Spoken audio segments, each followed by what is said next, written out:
I had my hands on the stick of a P-47 Thunderbolt that everyone said was useless against armor. They were wrong. I know because I watched 5 Panther tanks burn in one afternoon, and I'm the one who put them there. It was March of 1945, somewhere in Western Germany. The war was supposed to be ending, but nobody told the Germans that. We were pushing east, trying to cut off their supply lines, and the Panthers were dug in along a road we needed. Big, mean, nearly invincible tanks that had already knocked out 3 of our Shermans that morning. I was 20 years old, flying close air support, and I had 8 rockets under my wings that most pilots thought were a waste of weight. The P-47 wasn't built for tank hunting. It was built to fight other planes, to escort bombers, to survive getting shot to pieces and still bring you home. Thick armor, big radial engine, heavy as hell. When they started hanging rockets and bombs under us and telling us to go after ground targets, a lot of guys complained. Said we were too fast, too high, too everything for that kind of work. The dedicated ground attack birds, the Thunderbolts that came later with the dive brakes and the hard points, those made sense. But us, the early models, we were supposed to stay up high where we belonged. I didn't see it that way. Maybe because I grew up poor in Oklahoma and learned early that you use what you have, not what you wish you had. My daddy fixed tractors with baling wire and hope. I figured I could make a fighter bomber work the same way. That morning, the ground controller's voice came through crackling with static and desperation. He gave me a grid reference and said there were Panthers blocking the advance, said they'd already tried artillery and it bounced off. Said they needed someone to get low, get close, get lucky. I acknowledged and rolled in to take a look. From 3,000 feet, I could see them. 5 Panthers positioned in a tree line along the road, angled to cover the approach. Smart positioning. They had clear fields of fire in 3 directions and trees overhead to break up their silhouette. Our tanks couldn't flank them because of a marsh on one side and dense forest on the other. It was a perfect ambush position, and they knew it. I pulled up and thought about what I had. 8 high-velocity aircraft rockets, HVARs we called them. 5-inch diameter, 60 pounds of explosive each. Designed for ships and bunkers, not tanks. The problem was accuracy. Rockets aren't like guns. They don't go exactly where you point them. They wobble, they drift, wind pushes them, and by the time you're close enough to be sure you'll hit, you're close enough to get hit yourself. The book said to fire from 1,500 feet or higher, dive at 45 degrees, release and pull out. Safe, predictable, and mostly ineffective against armor. I'd tried it that way before. Put rockets into the dirt 20 feet from a target and called it a mission. But today, there wasn't time for safe. Our guys were sitting exposed on that road, and every minute those Panthers stayed operational, more Americans were going to die. I decided to do it wrong. I came in from the west with the sun behind me, keeping low over the tree line until the last second. The Panthers wouldn't hear me over their own engine noise until I was almost on top of them. I pushed the nose down steeper than the manual allowed, maybe 60 degrees, and I kept it there. The airspeed built fast. The Thunderbolt wanted to go straight down when you let it, all 7 tons of aircraft and ordnance accelerating like a dropped anvil. At 800 feet, I could see the commander in the first Panther standing in his hatch, probably scanning for our tanks. At 600 feet, he looked up. At 400 feet, I pickled off 2 rockets and pulled. The G-forces slammed me into the seat. My vision tunneled. The stick felt like it was welded in place. I heard the rockets go, felt the airframe shudder as they came off the rails, and then I was climbing again, with my heart trying to punch through my ribs. I didn't see the impact. I was too busy not flying into the ground, but I heard it through the radio, the ground controller yelling something that sounded like confirmation. I leveled out at 1,500 feet, rolled, and looked back. The first Panther was burning. Not smoking, burning. Flames coming out of the engine deck and the turret hatches. One of my rockets had gone through the thin top armor and detonated inside. The other had hit the ground beside it, but one was enough. The other 4 Panthers were moving now, trying to reposition, trying to figure out where the attack had come from. That was my opening. I came around for a second pass, different angle, same technique. Steep dive, low release, pull until everything hurt. 2 more rockets. This time I saw one of them hit, watched it punch into the turret ring of the second Panther and blow the whole turret 10 feet sideways off the hull. 3 left. They were shooting at me now. I could see the muzzle flashes, see the tracer rounds coming up slow and then accelerating as they got close. One of them passed so near my canopy I swear I could read the markings on it. But the P-47 was fast and tough, and I was diving and turning and never staying in one piece of sky long enough for them to draw a bead. Third pass, 2 rockets into the tree line near the 3rd Panther. I missed the tank, but I didn't miss the trees. They came down on top of it like a collapsing wall, crushing the engine deck and trapping it in place. Immobilized was almost as good as dead. 4th pass. I was down to my last 2 rockets, and the remaining Panthers had figured out my pattern. They were moving, trying to separate, trying to make me choose. I chose the one closest to our guys. Dove steeper than before, released at 300 feet, pulled so hard I felt something pop in my neck. The rocket hit the front glacis plate and skipped up over the turret without penetrating. Didn't kill it, but it startled the crew enough that they backed into a ditch and threw a track trying to get out. 1 Panther left, 1 rocket left, and I was out of altitude and speed and options. If you're still listening to my story, I'd appreciate if you'd hit that like button and subscribe. It means these memories won't be forgotten. I climbed back up, circling wide while I thought. The last Panther had pulled back deeper into the trees and stopped moving. The commander knew I had 1 shot left, and he was going to make me earn it. I couldn't see him clearly through the branches. If I dove from here, I'd be firing blind. So I did something stupider. I came in at treetop level, straight and flat, betting everything that I could spot him before he spotted me. It was the kind of flying that gets you court-martialed if you survive and decorated if you don't. The trees were a blur on both sides. My propeller was maybe 30 feet off the ground. I was doing 300 miles an hour through a forest, looking for a tank. I found him, or he found me. The Panther was hull down behind a fallen log, only the turret visible, gun traversing to track me. I had maybe 2 seconds before he fired. I pulled up just enough to clear the log, thumbed the rocket release, and yanked the stick back so hard I thought it would break. The rocket came off the rail low and flat, almost parallel to the ground. It hit the Panther's gun mantle at dead center and detonated. I don't know if it penetrated. I don't know if it killed the crew. What I know is that when I came back around, that Panther wasn't shooting anymore and there was smoke coming out of the turret. 5 Panthers in 1 sortie with 8 rockets. 3 destroyed outright, 2 disabled. The ground controller called it a miracle. I called it geometry and desperation. When I landed back at base, the crew chief counted 18 bullet holes in my aircraft. Most of them were in the tail section and the wings. One had gone through the cockpit floor 6 inches from my left boot. The aircraft was Code 2, flyable but needing repairs. I was Code 1, no damage, ready for the next mission. But my hands were shaking so bad I couldn't light my own cigarette. The squadron commander called me into his tent that evening. I thought I was going to get chewed out for the low-level run. Instead, he asked me how I did it. I told him the truth. I got closer than you're supposed to. I dove steeper than you're allowed. I stayed in the dive longer than is smart. And I got lucky that the Germans didn't get luckier. He asked me if I could teach it. I said I didn't think so. It wasn't something you could teach. It was something you had to decide to do, and then either you came back or you didn't. He nodded and told me not to do it again unless I had to.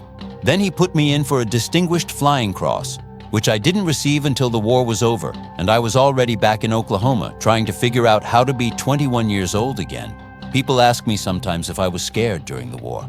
I tell them I was terrified every single time I strapped into that aircraft. But scared wasn't the hard part. Scared was easy. Scared kept you alert, kept you sharp, kept you alive.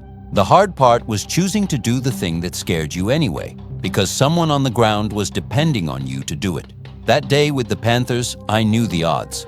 I knew that diving that steep, that low, with that much ordnance on a P-47, I was probably going to auger in or catch a flak round or make a mistake and not pull out in time. The math said I shouldn't have survived. But the math also said those Panthers would keep killing Americans all day if someone didn't stop them. And I had rockets and they didn't. I think about those German tank crews sometimes. I don't know their names. I don't know if they had families waiting for them, if they believed in what they were fighting for, if they were scared too. I know they were doing their jobs same as I was doing mine. War is like that. 2 groups of young men who have no reason to hate each other personally, trying to kill each other because someone older and farther away said they should. But I also think about the Americans on that road. The tank crews who didn't die because those Panthers burned. The infantry who made it through that day because the road opened up. The letters that went home saying alive instead of regret to inform you. I made a trade that afternoon. 5 German tanks and maybe 20 German tankers for however many Americans would have died if I'd played it safe. The math is cold, but it's simple. What they don't tell you about war is that you carry those trades forever. It's been almost 80 years since I fired those rockets. and I can still see the first Panther burning. I can still see the turret flying off the second one. I can still feel the G-forces crushing me into the seat. The terror of the low-level pass, the way my hands shook afterward. You don't forget things like that. Your brain won't let you, even when you wanted to. I flew 47 more missions after that day, flew close air support through the rest of the German campaign and into the final weeks of the war, shot up trucks, trains, artillery positions, troop concentrations, took more hits, got more holes in my aircraft, got lucky more times than anyone has a right to. And every single time, I remembered what worked against those Panthers. Get close, get low, make it count. The P-47 Thunderbolt was never designed to be a tank killer. It was too heavy, too fast, too much airplane for that kind of work. But we made it work anyway, because that's what you do in war. You take what you have and you make it enough. You improvise, you adapt. You push the limits of what the machine can do and what you can survive, and sometimes you get lucky, and sometimes you make your own luck. After the war, I came home to Oklahoma and tried to forget, tried to be normal, got a job, got married, had kids, didn't talk about the war much. Most of us didn't. What was there to say? The people who weren't there couldn't understand, and the people who were there didn't need to hear it. We all had our own stories, our own moments we carried, our own trades we made. But I kept the memories, kept them locked away for decades. Didn't tell my kids when they were growing up, didn't tell my grandkids. Figured it was ancient history, nothing they needed to know. Then I turned 90 and then 91, and I started thinking about what happens when all of us are gone, when there's no one left who remembers what it was really like, when it's all just history books and documentaries and nothing that feels real. So I started telling stories. Started with my grandson, who asked me one day what I did in the war. I told him about the Panthers, about the P-47, about the rockets and the dives and the shaking hands. He listened with his eyes wide, and when I finished, he said, "Grandpa, you should write this down." I didn't write it down, but I'm telling it now, because I'm 92 years old, and I've carried these memories long enough. Because the men I flew with are mostly gone now, and someone should remember. Because those German tankers are probably gone too, and maybe their families wonder what happened to them, and maybe this is part of that answer. Because war is terrible and necessary and stupid and heroic all at the same time, and if we forget what it really costs, we'll keep doing it. If you're still listening to my story, I'd appreciate if you'd hit that like button and subscribe. It means these memories won't be forgotten. The thing about being a fighter pilot in World War II is that you were isolated in a way that ground troops weren't. Infantry had their squad, their platoon, their foxhole buddy. They had people next to them in the worst moments. Tankers had their crew. Even bomber pilots had 9 other men in the airplane with them. But fighter pilots flew alone. You were in constant radio contact, sure. You flew in formation with other pilots. But when the shooting started, when you rolled in on a target, when you made the decision to dive too steep and too low and bet your life on 8 rockets, you were alone in that cockpit with your thoughts and your fear and your determination. I remember the isolation more than the action sometimes. The way everything would go quiet in your head when you committed to the dive. The way time seemed to stretch out so that seconds felt like minutes. The way you could hear your own breathing inside the oxygen mask. Loud and fast and panicked, even though your hands on the stick were steady. The way you'd see things with absolute clarity, every rivet on the tank, every leaf on the trees, every tracer round coming up toward you, and yet somehow none of it seemed quite real. There was a moment during that 4th pass, the one where I missed and the Panther threw its track, when I thought I was done. I pulled out of the dive and something in the engine made a sound it had never made before. A kind of grinding clatter that felt like the whole power plant was about to separate from the airframe. The RPM dropped. The manifold pressure fell. For about 5 seconds, I was sure I was going to have to bail out over German-held territory with 5 burning tanks below me advertising exactly where I'd be. Then the engine caught again, smoothed out, came back to full power like nothing had happened. Maybe a momentary fuel starvation from the G-loading. Maybe a fragment of something that got chewed through the propeller. I never found out. The crew chief checked it over when I landed and couldn't find anything wrong. Sometimes mechanical things just do that, he said. Sometimes they quit, and sometimes they don't, and you never know why. That's war too. Random chance stacked on random chance. I survived that moment because the engine decided to keep running. I survived the low-level pass because the German gunner was probably a quarter second slow on his trigger. I survived the entire war because 1,000 different variables happened to line up in my favor instead of against me. Skill mattered. Training mattered. But luck mattered more than anyone wants to admit. The Distinguished Flying Cross came through in September of 1945, about 4 months after the war in Europe ended. I was already back stateside by then, processing out at Fort Sill, trying to figure out what a 21-year-old combat pilot was supposed to do with the rest of his life. They pinned the medal on my uniform in a ceremony with about 30 other guys who were getting various decorations. An officer I'd never met read a citation that made it sound much more heroic than it felt at the time. Everyone applauded. We got our picture taken. Then we went back to standing in lines and filling out paperwork. I kept the medal in a drawer for 60 years. Didn't display it, didn't talk about it. It felt like bragging somehow, or like trying to claim credit for something that was as much desperation as courage. But my wife found it when we were moving houses back in 2005, and she insisted I should show it to our grandson. He was 12 years old then, just starting to get interested in history. He held that medal like it was the most important thing in the world, and he asked me what I did to earn it. That's when I told the story for the first time, told it haltingly, with long pauses, skipping over parts that seemed too violent or too complicated. He listened without interrupting, and when I finished, he said, "That's the bravest thing I ever heard." I told him it wasn't brave, it was necessary. He said that's what brave means. Maybe he was right. I spent a long time thinking I was just doing my job, following orders, trying not to die. But choosing to dive steeper and lower than you're supposed to, knowing the odds, knowing what happens if you get it wrong, maybe that is brave. Or maybe it's just what you do when the alternative is living with yourself knowing you played it safe and people died because of it. I think the hardest part about getting old is that you have all this time to think. When you're young and in the war, you don't have time to think. You react. You do. You survive or you don't. But when you're 92 and sitting in your house with nothing but time, you think about everything. You replay moments over and over. You wonder about the roads not taken, the decisions you made, the luck you had. I wonder sometimes what would have happened if I'd followed the book that day, if I'd made the safe dives from 1,500 feet, put the rockets into the dirt, called it a mission, and gone home. Those Panthers would probably have kept fighting. More Americans would probably have died, but I wouldn't have those memories. I wouldn't see that first tank burning every time I close my eyes. I wouldn't wonder about the German crews. But I also wouldn't have whatever number of Americans survived that day, because those tanks stopped shooting. And that matters more. It has to matter more. Otherwise, what was any of it for? If you're still listening to my story, I'd appreciate if you'd hit that like button and subscribe. It means these memories won't be forgotten. The P-47 Thunderbolt was retired from frontline service in the late 1940s. Some of them flew on with Air National Guard units into the 1950s. Most of them were scrapped, melted down, turned into cars and refrigerators and bridge girders. The specific aircraft I flew that day, tail number 226471, survived the war and made it back to the States. I looked it up once, years later, in some aviation records my grandson found online. It was struck off charge in 1949 and sold for scrap, disappeared into the great American recycling machine like it had never existed. I wish I could have seen it one more time, sat in the cockpit, put my hands on the stick, felt the weight and the balance of it.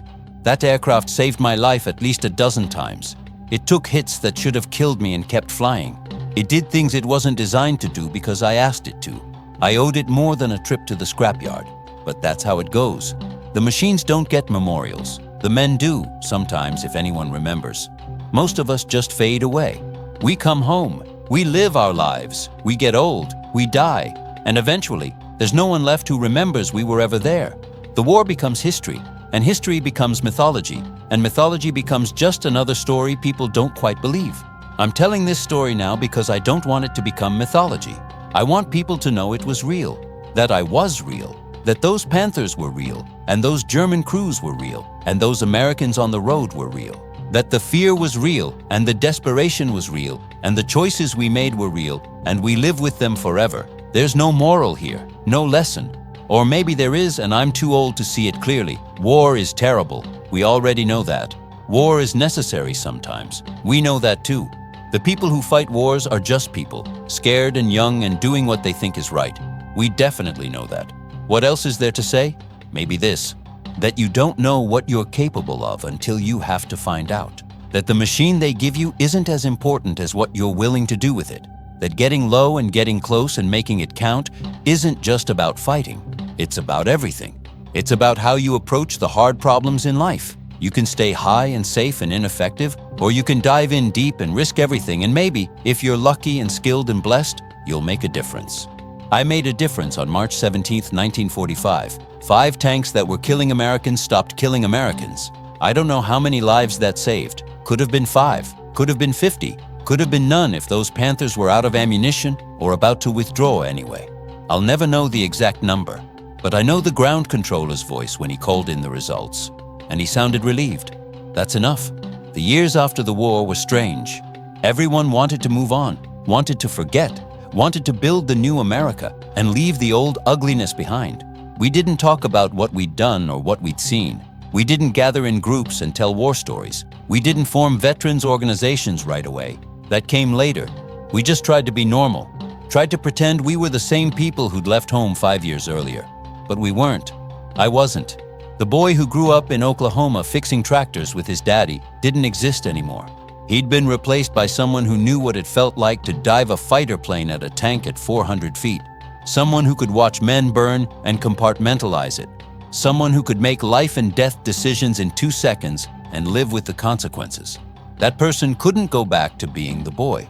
So I became someone new, built a life around the person the war had made me, married a woman who understood that I had nightmares sometimes and didn't ask too many questions, had children and taught them to be strong and capable and adaptable, built a business, a small aircraft repair shop, working with my hands like my daddy taught me, but on planes instead of tractors.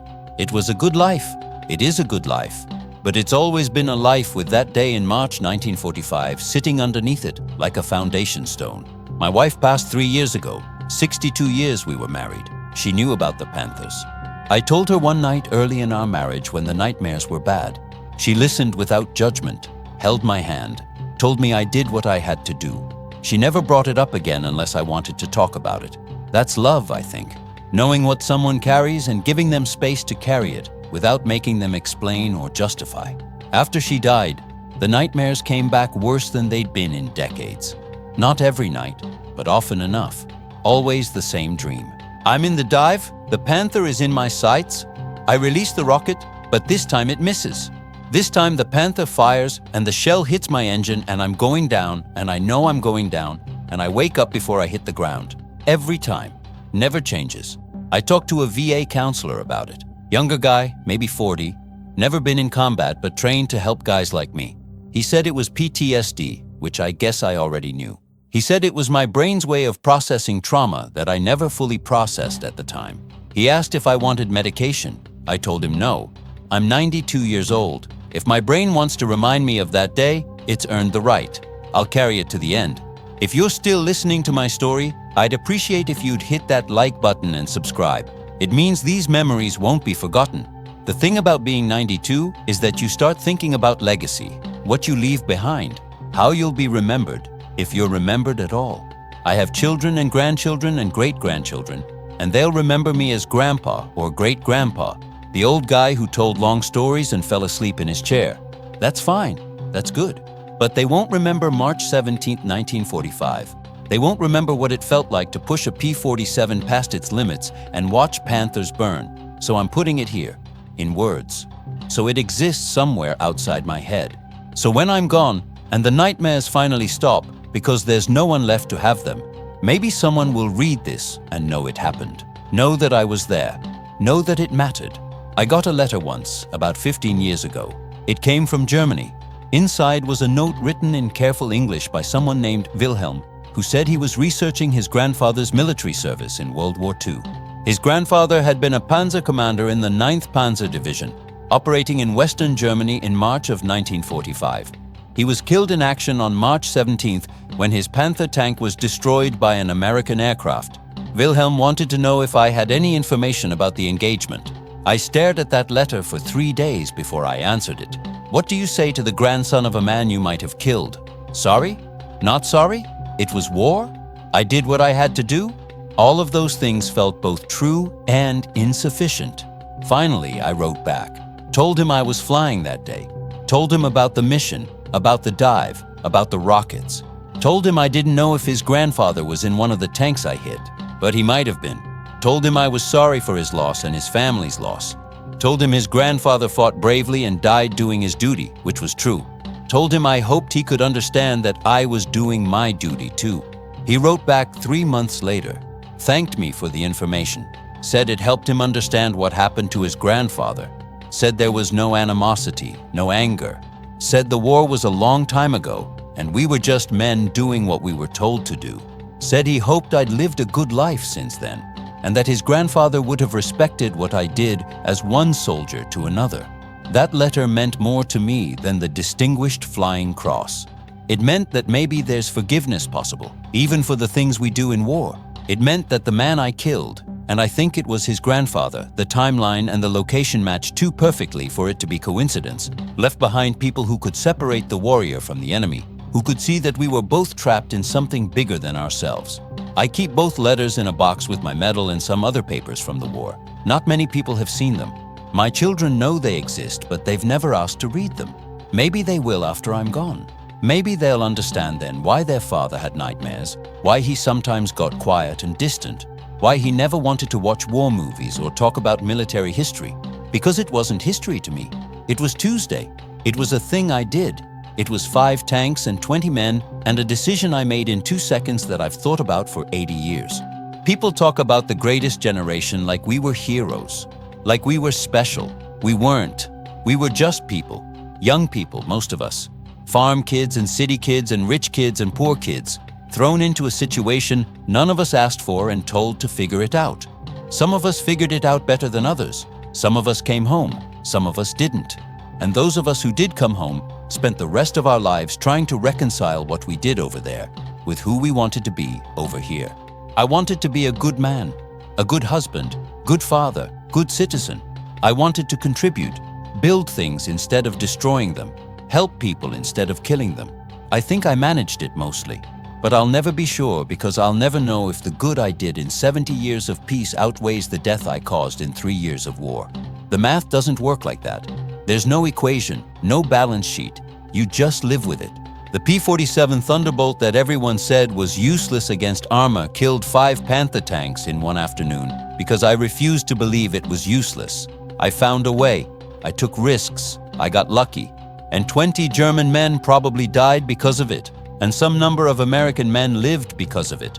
And I'll carry both of those facts until I don't carry anything anymore. If you're still listening to my story, I'd appreciate if you'd hit that like button and subscribe. It means these memories won't be forgotten. I think what I want people to understand is that war isn't what you see in the movies.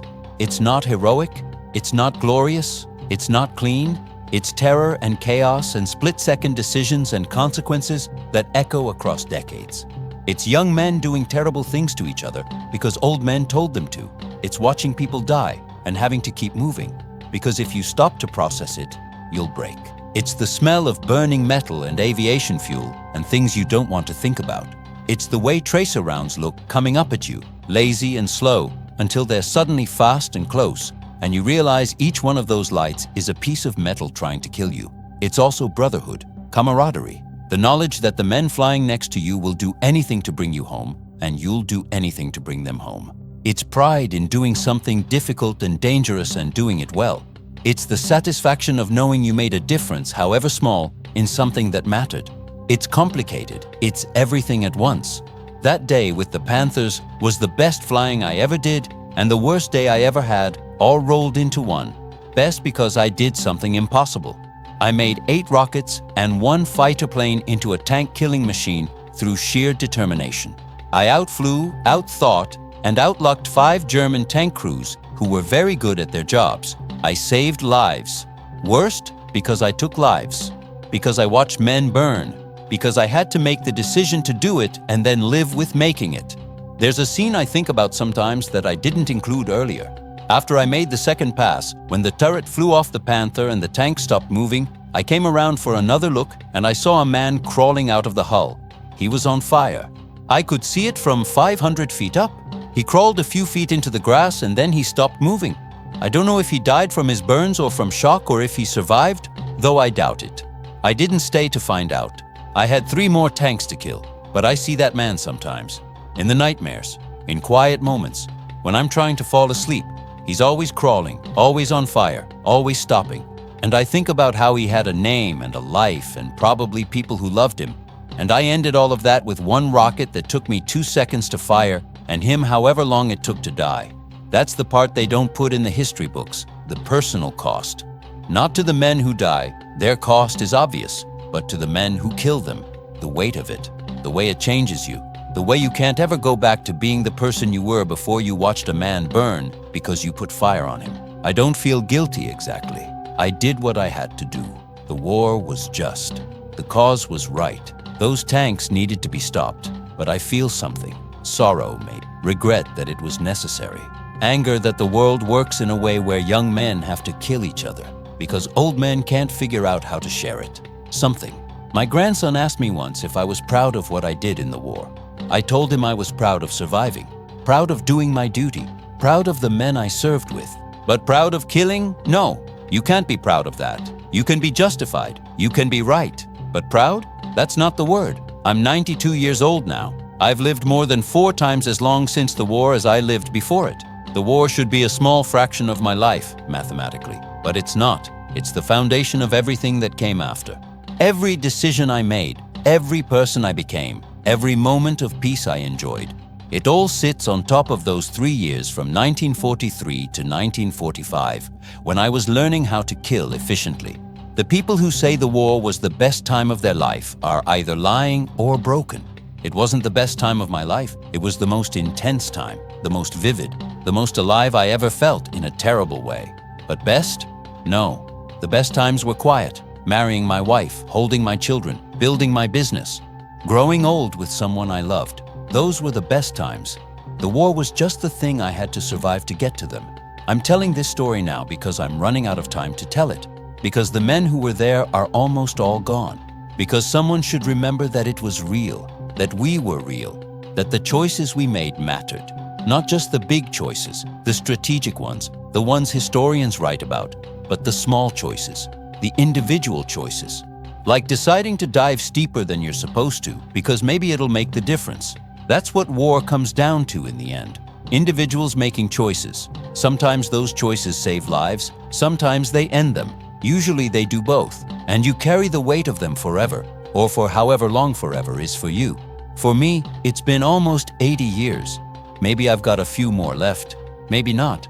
But however long I've got, I'll be carrying March 17, 1945 in Western Germany, when I took a P-47 Thunderbolt that everyone said was useless against armor and proved them wrong. 5 Panthers, 8 rockets, 1 afternoon. A lifetime of memories and nightmares and pride and sorrow and everything in between. That's my war story. That's the thing I did that I'll never forget and never fully understand. That's the weight I carry. And now I've told it, put it into words, made it exist outside my head. So when I've been sitting here thinking about what else needs saying, maybe nothing, maybe everything. When you get to be my age, you realize that stories don't really end. They just stop being told. There was another pilot in my squadron, fellow named Bobby Hutchins from Maryland. Good pilot, better than me probably.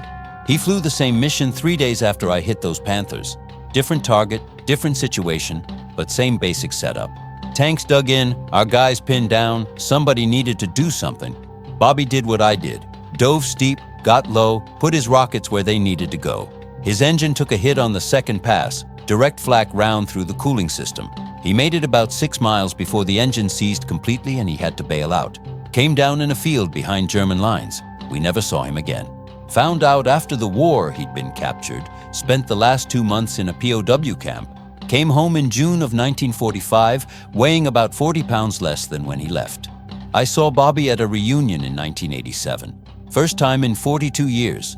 We recognized each other immediately, even though we were both old men by then. We didn't talk about the war much, just sat together, drank coffee, watched the younger veterans, Vietnam guys mostly, talk and laugh and share their stories. Finally, Bobby said to me, "You remember that thing you did with the Panthers?" I said I did. He said, "I tried that. Didn't work out so good for me." I didn't know what to say to that. Sorry felt insufficient. Lucky felt insensitive. So I just nodded. and we sat there together in silence for a while. Two old men who'd done the same thing and gotten different results for no reason except chance. Bobby died in 1994, heart attack. He was 70 years old. I went to the funeral. His son gave a eulogy that mentioned his father was a decorated World War II pilot who'd been shot down and survived a POW camp. Made it sound heroic. It was heroic. But sitting there listening, all I could think about was that Bobby and I made the same choice on similar days, and I got to go home and have a full career and a family and 62 years with my wife, and Bobby got 2 months in a cage eating thin soup and wondering if he'd ever see Maryland again.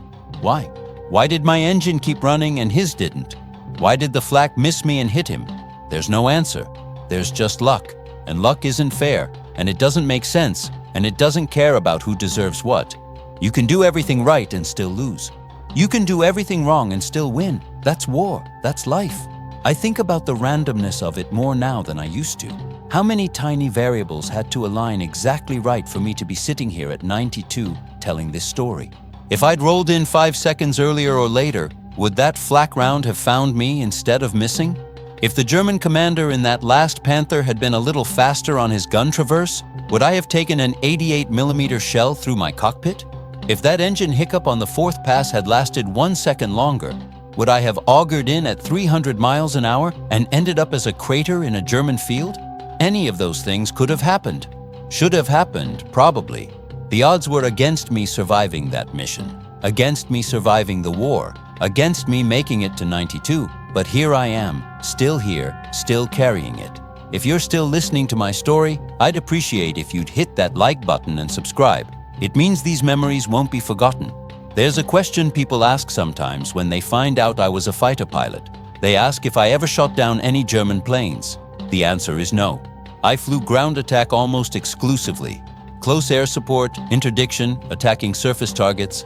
I saw German fighters a few times, usually at a distance. Saw them mixing it up with our bomber escorts way up high while I was down low looking for trucks to shoot. But I never got into a dogfight. Never fired my guns at another aircraft in anger. Part of me wishes I had. There's something cleaner about it somehow. Pilot against pilot, machine against machine, skill against skill. No one on the ground getting hurt. Just 2 men in planes trying to kill each other, and may the best man win. That feels more like sport than slaughter. More honorable somehow. But that's romantic nonsense. War isn't sport. War isn't honorable. War is killing the other guy before he kills you, using whatever means available, and then living with what you did. Whether you do it from 20,000 feet in a dogfight or from 400 feet diving on a tank, it's still killing. The man in the other plane has the same family and dreams and right to life as the man in the tank. Dead is dead. Still, I wonder sometimes, if I'd been assigned to fighter sweeps instead of ground attack, would I carry it differently? Would I sleep better? Would the nightmares be less frequent? Or would it be the same, just with different images? A Focke-Wulf spinning down in flames instead of a Panther burning. A German pilot in his parachute instead of a tanker crawling through the grass. Same weight, different details. I'll never know. That wasn't my war. My war was down low in the weeds, putting rockets and bombs on targets that couldn't shoot back at me from a distance. Targets with men inside them. Men who saw me coming, who knew what was about to happen, who had maybe 5 seconds to be terrified before the rockets hit. That was my war. That's what I did. My father asked me once after I came home if I'd killed anyone. Direct question. We were working on a tractor engine together, just the 2 of us in the barn, and he asked it like he was asking if I'd seen Paris. Matter of fact, curious. I told him yes. He asked how many. I told him I didn't know, couldn't count them, couldn't even estimate. I'd destroyed vehicles, tanks, trucks, artillery pieces. I'd strafed troop columns. I'd bombed rail yards and supply depots. Each of those actions probably killed people. How many? Could have been hundreds, could have been dozens, could have been more. He nodded, wiped his hands on a rag and said, "That's a heavy thing to carry." Then he went back to working on the tractor, never brought it up again, never judged, never tried to make me feel better about it or worse. Just acknowledged the weight and let me carry it in peace. My father was a wise man. He'd been too old for World War I and too old for World War II, never served, but he understood men and he understood burden. He knew that some things don't need discussing, don't need analyzing. They just need acknowledging. That's a heavy thing to carry. 5 words that meant more than any speech or sermon or therapy session ever could. He died in 1978. Heart gave out while he was plowing a field. 76 years old and still working the land. I found him slumped over the steering wheel of his tractor with the engine still running. Peaceful, the doctor said. Quick, no suffering. I hope that's true. He deserved a peaceful end. He was a good man who worked hard and loved his family and never asked anyone for anything he wasn't willing to give himself. I think about him when I think about the war, about what he said that day in the barn. That's a heavy thing to carry. He was right. It is heavy, but someone has to carry it. And if it has to be carried, better it's carried by someone who understands the weight, who respects it, who doesn't try to pretend it's lighter than it is. Some of the guys I served with tried to put it down, tried to forget, tried to act like it never happened or like it didn't matter. Some of them succeeded, or seemed to, got on with their lives, never talked about the war, never attended reunions, never looked back. Maybe that worked for them. Maybe they were stronger than me, or maybe they just had better compartmentalization. I don't know. Others couldn't carry it at all, broke under the weight, drank themselves to death or ate a gun or just gave up slowly over decades until there was nothing left. We lost a lot of good men that way, not in the war, but after it. To the memories, to the weight, to the realization that the person they'd become over there couldn't coexist with the person they needed to be over here. I was somewhere in the middle. I carried it, but I didn't pretend it wasn't there. I built a life around it, on top of it, in spite of it. The weight was always there, pressing down, but I learned to function under it. Learned to be a husband and a father and a businessman while carrying March 17, 1945 on my back. Some days were harder than others. Some days the weight was crushing, but most days it was manageable. Just barely, but manageable. That's all you can ask for, really. Not that the weight goes away, it doesn't, but that you can carry it without it destroying everything else. That you can have good days and bad days and a life that's worth living even with the weight. That's victory, I think. Not surviving the war, but surviving after the war. I did that. I survived. 77 years since VE Day, and I'm still here. Still carrying it. Still functional. Still myself, or the version of myself that emerged from that chrysalis of fire and fear and 5 burning Panthers. That's something. That's enough. The P-47 Thunderbolt. The jug, we called it, because it was built like a milk jug. Thick, round, tough. Ugly as sin, but beautiful in the way that functional things are beautiful. No unnecessary lines, no wasted space. Just 7 tons of engine and armor and firepower designed to do one thing well. Survive long enough to kill the enemy. I loved that airplane, not in a romantic way. Not the way some pilots loved their birds, gave them names, painted nose art, treated them like living things. I loved it the way you love a good tool, a reliable hammer, a sharp knife, something that does exactly what it's supposed to do every time without complaint. The P-47 was that. It was honest. It didn't pretend to be something it wasn't. It was a big, heavy, brutal machine for a big, heavy, brutal war. After the war, I thought about getting my pilot's license, flying civilian aircraft. I had the training, had the hours, could have transitioned easily into commercial aviation or crop dusting or flight instruction, but I didn't. Something about the idea of flying for fun or flying for money or flying for anything other than necessity felt wrong. Flying had meant one thing to me, going out to kill people and trying not to die. I couldn't separate it from that. Couldn't make it into something casual or recreational. So I stayed on the ground, worked on aircraft instead of flying them.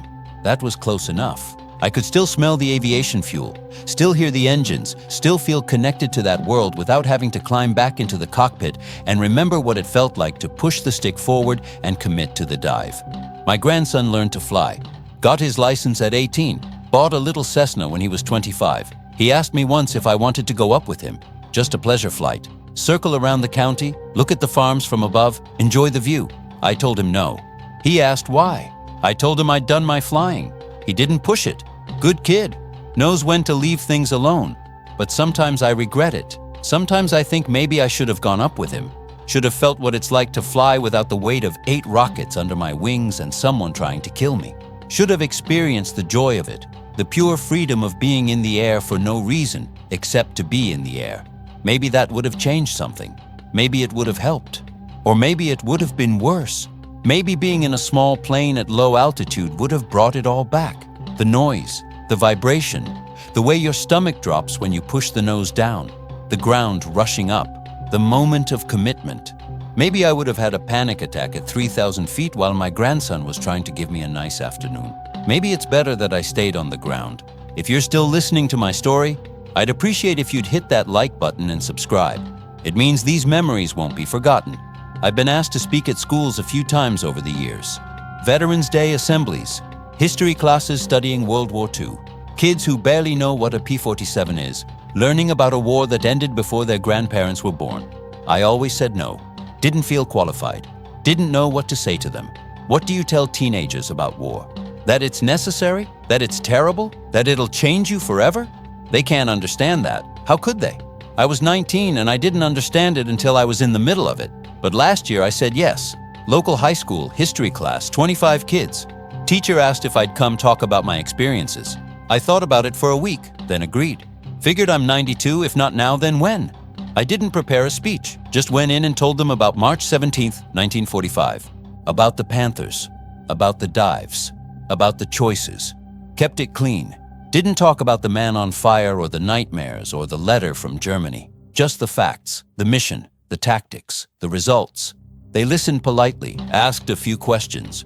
Were you scared? Yes. Did you get a medal? Yes. Would you do it again? I don't know.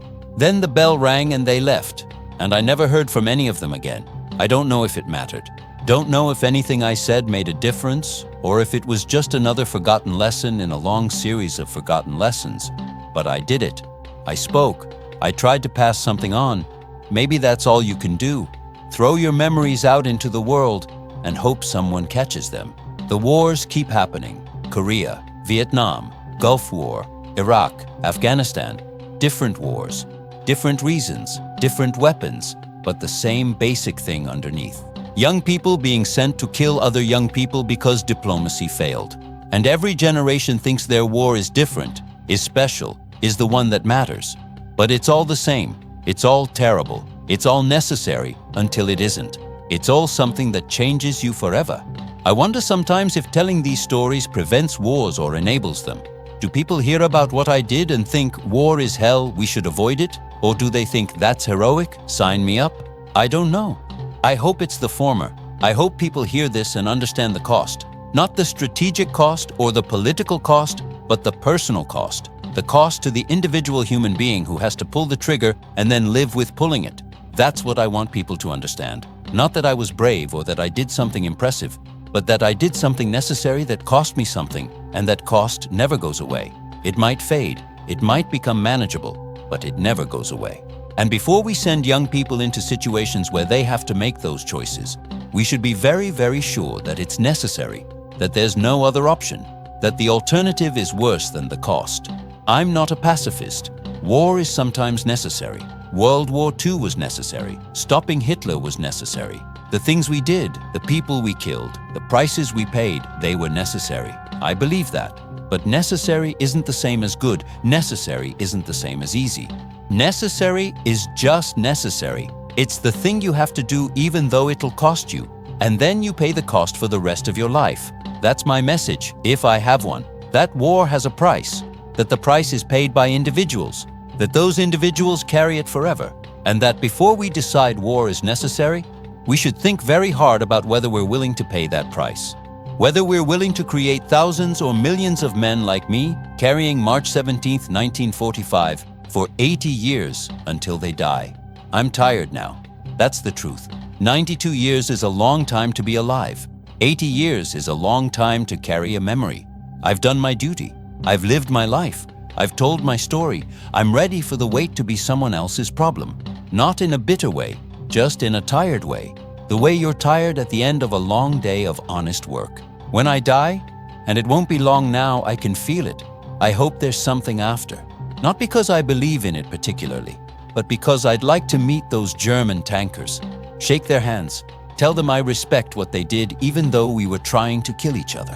Ask them if they understand why I did it. Tell them I understand why they did it. Find some peace in mutual recognition that we were both just doing what we thought was right. Maybe that's foolish. Maybe there's nothing after.